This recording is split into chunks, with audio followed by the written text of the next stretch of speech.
You know? Depends really on the vision you have. And the beauty of Prabhupada was that he could look over that. He could go deeper. We get so often in our daily life carried away by the external appearance, even of a devotee. You know, you think, oh, he's crazy, he's stupid, he's mad. Oh, look at him. No, not this and not that. That's the first, kind of chemical impression we get there. We register persons positively, negatively, or how people are intimidating us. And it's very much because of the bodily covering. But the more you come to the essence of the whole thing, to the heart, what's happening in the heart, not the brain, heart, then you get that glimpse of that. That's actually where you actually really start to relate to that person. That person can talk lots of nonsense, but he doesn't even know what he's talking. But in the heart, he has a good intention. He was, he is kind of Prabhupada related to people like that. It was very mysterious to watch him. There was one person who talked very nicely, very learned, and Prabhupada was so happy with him. And then another person was like, and Prabhupada was very nice and very welcoming, and So it was very interesting to see how Prabhupada treated people, because he had a very different vision. He could see into the heart, and you have that feeling when you associate with Prabhupada, that he can really see what you have in the heart. It was very scary, because you didn't even know what you have in the heart. So when you met Prabhupada, you think, I don't know what he's going to see, How to speak the mind, So everybody end up totally embarrassed in front of Prabhupada. Even you said, I'm cool, I will just, even Kamis was especially funny to see that. They came in a room and, Hare Krishna, Swamiji, yes, I have a question. And then Prabhupada just looked at them and they were like, well, I don't know what I want to say, He completely disassembled in front of him. A few seconds, they were already completely confused. Prabhupada just looked. And when you actually hear acoustically his answers, they're very simple. But what you don't hear, what you don't see on that recording is how Prabhupada looked and how he, his personality. You don't see the whole personality, you just hear the voice. Of course, when you study Prabhupada's personality more and more, then just by hearing the sound of his voice, you will also get the idea, what kind of mood he was in. But I didn't have that fortune to study Prabhupada that close physically. I just heard his voice again, for 40 years, and you learn after a while, how Prabhupada's voice is changing in certain situations. When you study Prabhupada's traveling preaching, it's so amazing how he, from the early days, his voice is very low and soft. And as the movement is growing, his voice is raising, becoming actually very commanding. Or when he travels to different areas on this globe, then, especially I remember Caracas, when he comes to South America, where on the airport he was received with the limousine and there was police, motorbikes in front and behind. Exactly the same how you receive the, President of the United States. Some other devotees got this kind of reception for him. And they drove through the whole city, with the motorbikes with blue light, and Prabhupada was sitting in this limousine, and behind him again motorbikes, and all the traffic was cleared. And then Prabhupada gives a lecture. Thank you very much for this very nice welcome, And his voice is so soft, and so incredibly grateful. And devotees are completely in ecstasy. South Americans, this is like very, very, warm-hearted people. So then just, Prabhupada, good job! completely, and Prabhupada responds, yes. And then you can see on this chanting in this part how Prabhupada is somewhat reserved, but nevertheless appreciating that these people do chant because they never did before. It's the first time in their lives they came in contact with the Holy Name. And that was important to Prabhupada. That something started here. Even from today's point of view, you think, what?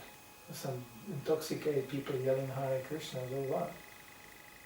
But, when you consider that none of the souls living in that area, being born there, ever chanted the Holy Name, and none of these souls got such a association with the pure devotee of the Lord, revolutionary. So Prabhupada actually always had this vision to get lots of people together and they chant Hare Krishna. Just a picture in itself. So, of course, we should know that this is the early days, it's the beginning. So the holy name should produce a result which you saw in his disciples truly, which were they were completely purified. They were starting, they changed the speech, they changed the mode of behavior, they changed the power these devotees were equipped with, you cannot imagine.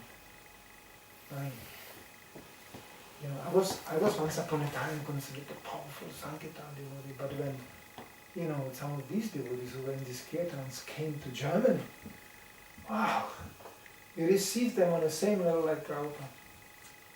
On the airport with the kirtan, washing the feet, and Brahmananda Swami came, and wow, there was something for us, like Brahmachari. We just watched him eating because he could eat really a lot, and we just watched him eating, and when he started to speak about Prabhupada, we were completely excited because it was like, to us it was like Prabhupada talking, because they had that personal association directly.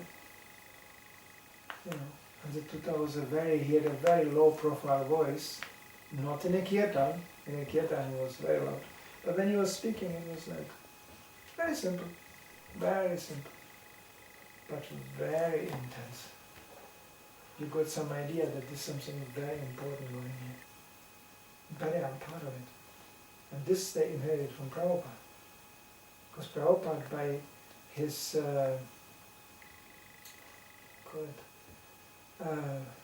very dignified and very grave appearance, he provoked in the hearts of the conditioned souls that seriousness to serve Krishna. So we can be funny, we can make jokes, but ultimately it's it's a very grave thing. It's a serious thing to come to Krishna that close. He's God. You're getting close to God. Be careful.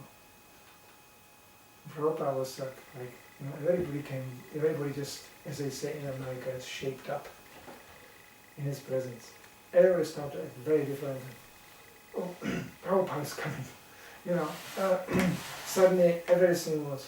So actually our real problem in our lives is that we don't see Prabhupada coming. We think it's just some plastic motor sitting on the glasses, and we don't feel responsibility to him. You got a responsibility. You got something which normally you wouldn't get. And if you would know how many millions of lifetimes you wasted in the past, and now we have this chance to serve Prabhupada in this movement. It's very unique.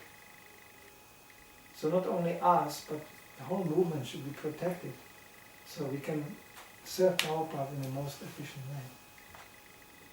Therefore also Prabhupada disciples appeared sometimes in public to be somewhat heavy. That means not compromising. That means, not being socially available. The hippie days were over at a certain point. Like here on this recording, you see everybody is mingling with everybody. There's no varna, there's no ashrama, there's nothing. It's just the holy name. And that's what you start with. But the result of the chanting should be that we get our lives more together, according to the scriptures, in terms of varna, ashrama. And Prabhupada worked on it.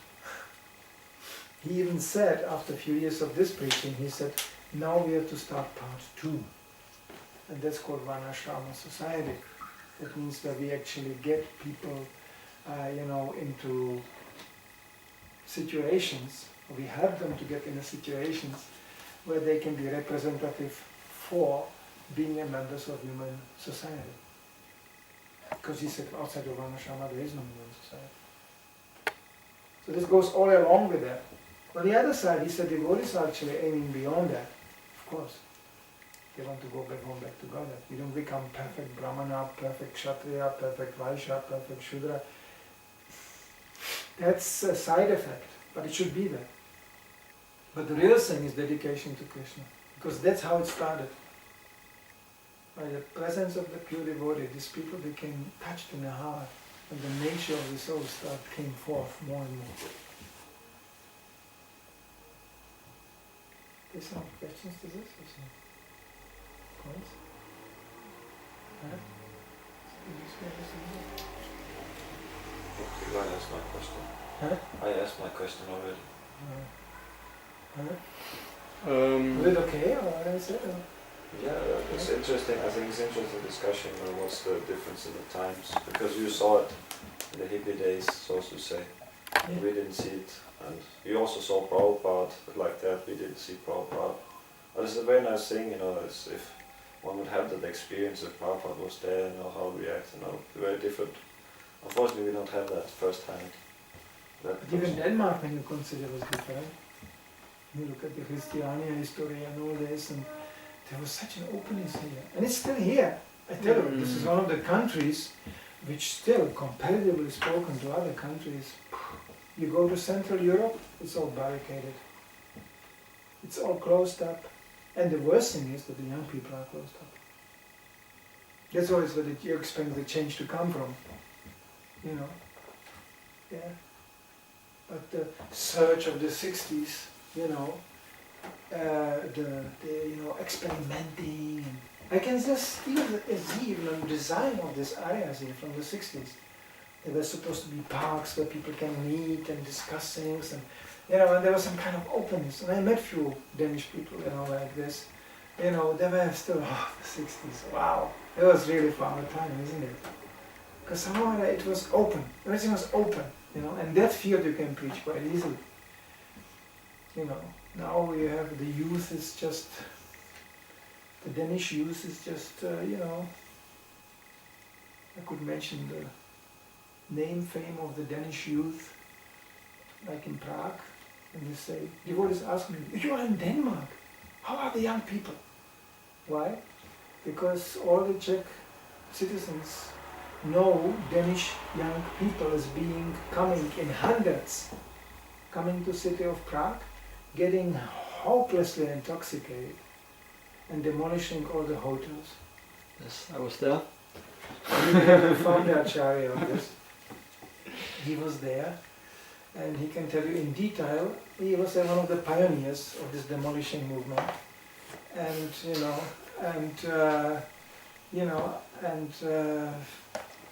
last year it became so hilarious that buses of police had to arrive in front of certain hotels, extracting the youth from these completely demolished buildings and bringing them in urgency to the airport and shifting them back to Denmark. Practically nobody was even 18 years old. They didn't know what to do with them. They were completely intoxicated, fighting fortunately only each other. They were not attacking the Czechs, like that. And totally under alcohol and drugs and whatever. So they just, they made a real impression in the media and, this.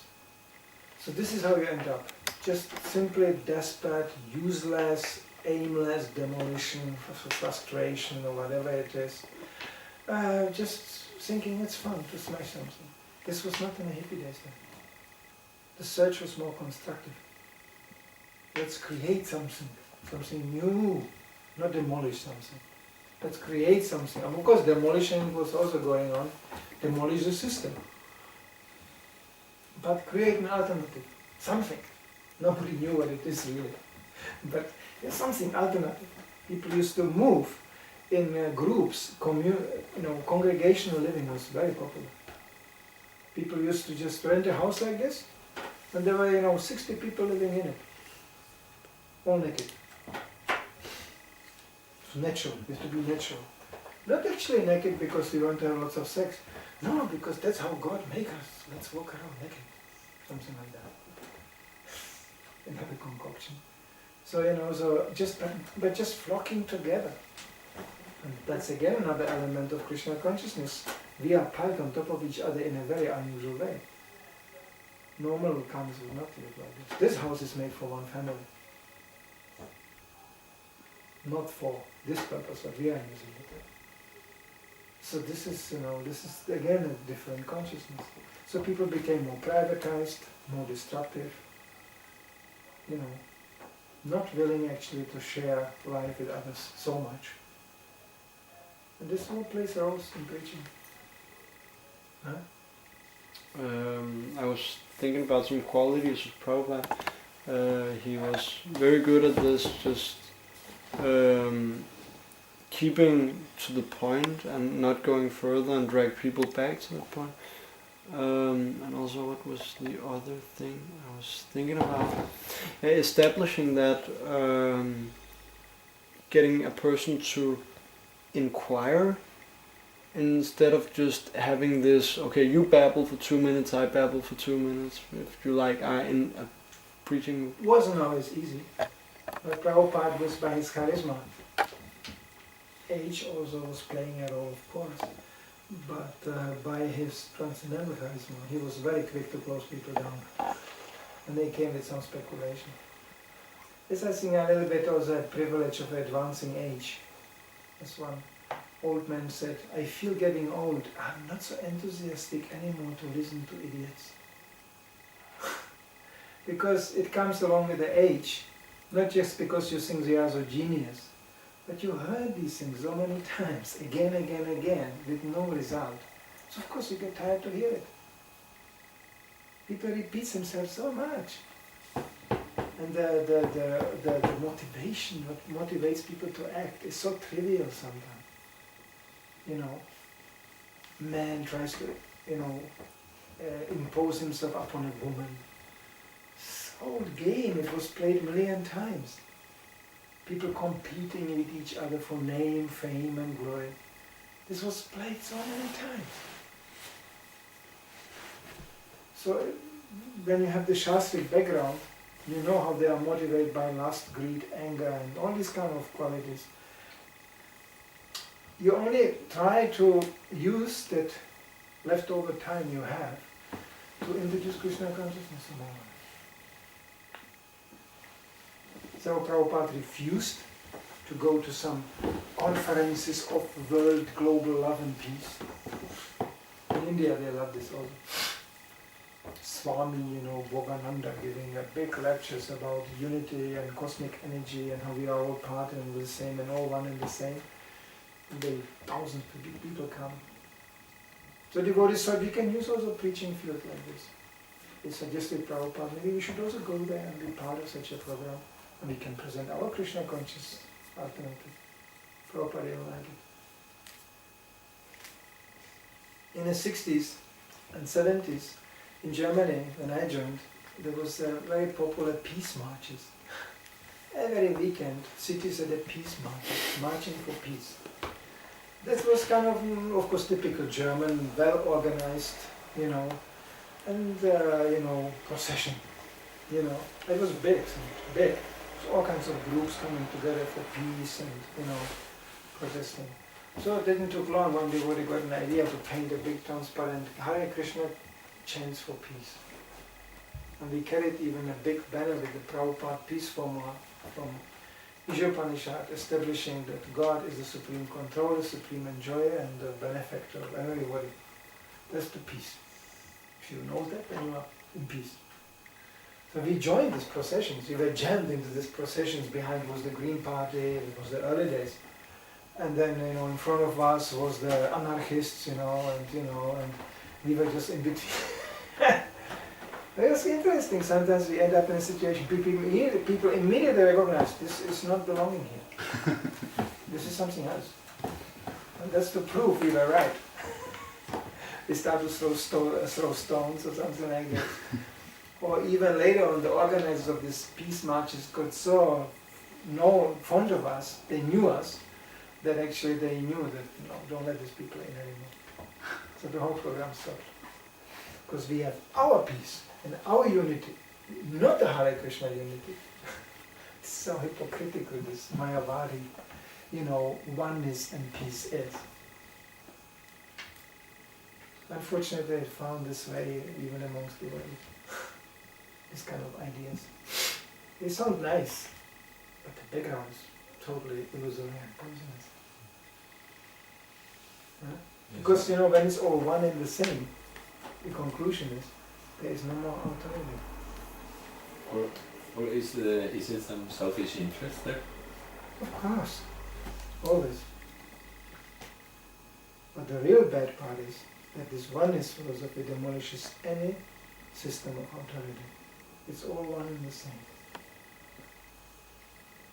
In other words, I don't have to listen to anybody if I don't want. I will listen to the degree I want to listen from you. You can listen to the degree you want from me. So one is the same. It's completely demolished the whole process of dissemination of spiritual knowledge. As Prabhupada said, in spiritual knowledge the exchange goes first dandavats, then inquiry. And you assume the right attitude, the knowledge is already coming. Prabhupada said, the question should be not asked in an arrogant way, but inquisitive way. So the attitude defines actually the transmission of the knowledge, not even the knowledge itself. Otherwise it remains on some kind of academic platform. The real knowledge, when it, as they say, rings the bell, and you realize, that's how I am not this body. That comes from this humble approach. But the most beautiful thing you can see is disciples bowing down to the spiritual master. All very conscious starts to get established. This is the only thing these hippies had to offer to Prabhupada. No academic level, no money, nothing. No brain. Just this one thing. They just bow down to his feet. Taking shelter. And because the heart was there, the knowledge transmission started. How quickly that started. 2 years down the line, these devotees were powerful preachers. They could go to any country in the whole world and start a Hare Krishna movement. They started Hare Krishna movement in countries Prabhupada never entered. He was never there. But he was, through them. So, to be empowered like this is what we want. And even the managerial wise, and let's face it, managerial wise, and even between the devotees, there was always problems. There was always chaos. Very difficult to manage a movement of people who just join on their own. You don't pay them, you cannot say, okay, shut up, otherwise you are fired. No. They come and join. The only thing which united and made the whole thing working was this connection to Srila Prabhupada.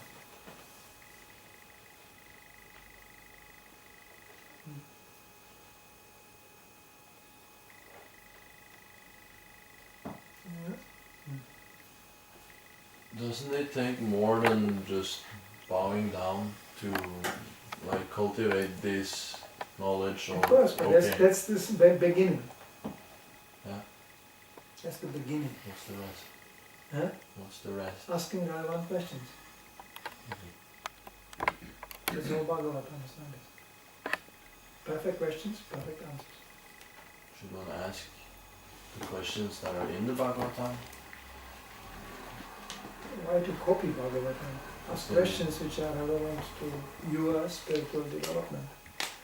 That doesn't mean that you cannot get an information and ask about certain issue, but it's just an issue. Nothing to do with your personal development right now. Really? So in other words, in simple words, I made this joke, it was kind of a joke. We should never go over the second chapter of Bhagavad Gita.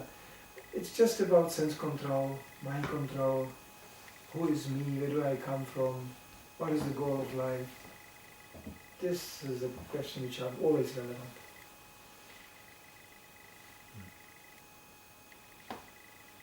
And then, of course, the knowledge evolves into so many things.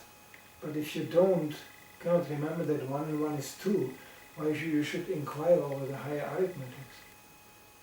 And the nice thing in Krishna consciousness that 1 and 1 is 2 is exactly in the same transcendentally ecstatic way like the higher mathematics.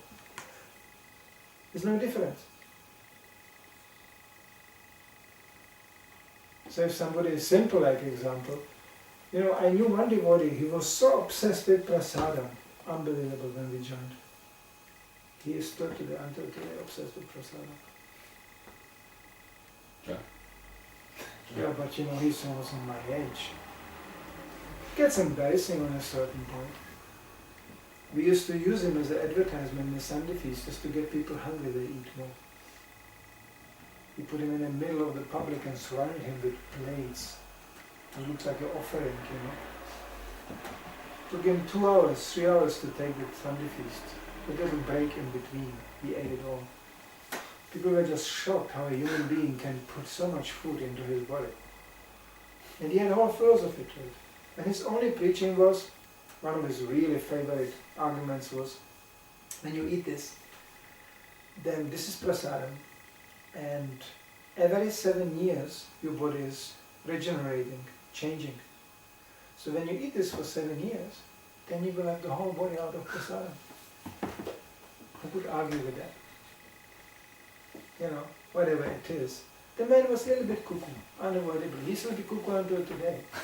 But you know, but he's around. And there are so many intellectual godbrothers I had and devotees, they're not around. He's still doing active service. I had him myself because he was difficult to handle. So they gave him to me. I opened 2 preaching centers in Germany with him. Small places, just 3, 4 brahmacharis. And they said, okay, keep him in your center, don't bring him here into the temple. Because he had this incredible, you know, prasadam philosophy, and never read practically one book. The only thing actually here was a Krishna book he read. Never read Bhagavad Gita or Bhagavatam much. I never found him sitting in a lecture. I'm not saying this is standard. This is exceptional.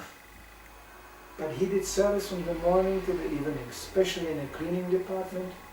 I remember days he was walking around just in Gamsha, never put even a door there, just washing all the toilets and everything. Whenever the man was around, everything was spotless clean. And he liked that. And he sit down and ate a huge amount of prasadam. And he's still around. I met him in Germany 1.5 years ago. And the first thing he said, the prasadam today in the morning was not so good. That was the first thing he said after I didn't saw him for 25 years. And I knew, okay, alright, still on the same level.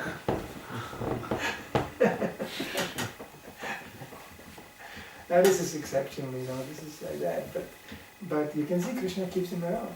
There's actually no really much intellectual reasons. I mean, he tried to become more philosophical, it was a total disaster. At least some are engaged in devotional service, others are not. How come? Taste. Yeah, taste. That's the real thing. If after all the studies and everything you don't have that taste, then you can't stay around, because we all go after the taste. That's the real thing. And this is what Prabhupada delivered there. While doing this spaced out hippies chanting in that park, they start to realize there's some taste here, there's something. I want to do it again. And then again they chant it and they realize, it's nice. Yeah, there's a taste. And then they want to do more and more and more, and then the chanting produced ultimately what Prabhupada describes in the Bhagavad Gita. That first the devotee chants, even without knowing even about the necessity to accept a spiritual master. But when he does properly chant, innocently, without any offense like that, then Krishna will give him the inspiration and lead him to a spiritual master. That it should automatically manifest. Because naturally you want to make more progress, you want to make more inquiries, and you want to have your questions answered, and you read Prabhupada's books, but you don't know how to apply them. Then naturally you will strive for some spiritual advice, some guidance.